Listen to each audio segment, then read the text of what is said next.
A peace deal to end the war in Gaza is starting to gain traction. Hamas signaling it's ready to talk, and U.S. officials are deeply involved in the negotiations. And it comes one day after the world marked 2 years since Hamas's deadly assault on Israel killed more than 1,000 people, which was also marked by explosions rocking parts of northern Gaza. Correspondent Kellie Meyer is live for us at the White House. So, Kellie, the president is saying the next 48 hours are crucial.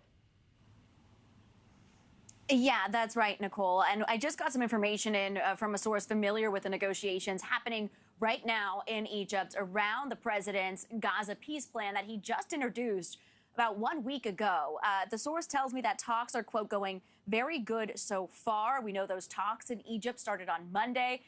And then the U.S. Special Envoy Steve Witkoff and Jared Kushner, the president's son-in-law, arrived last night and are involved in discussions today.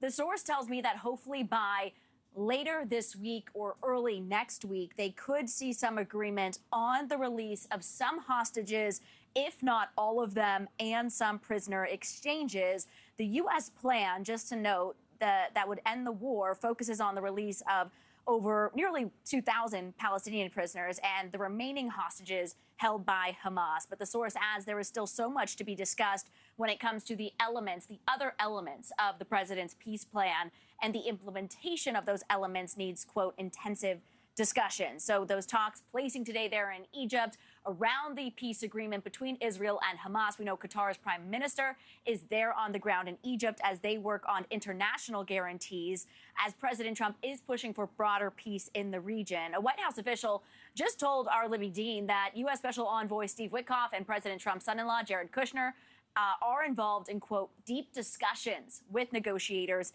in Egypt. We know President Trump just met with Eden Alexander at the White House yesterday. 2 years since the October 7th attack by Hamas on Israel, Alexander was held hostage for 584 days. The president also met with the family of Omer Nutra. Their son's body is still in Gaza. He was killed on October 7th, and he was just 21 years old. The president is focused on bringing home hostages, both living and dead. Take a listen. We want a release of the hostages immediately, etc. And so our team is over there now. Another team just left, and other countries, literally every country in the world has supported the plan. Yep.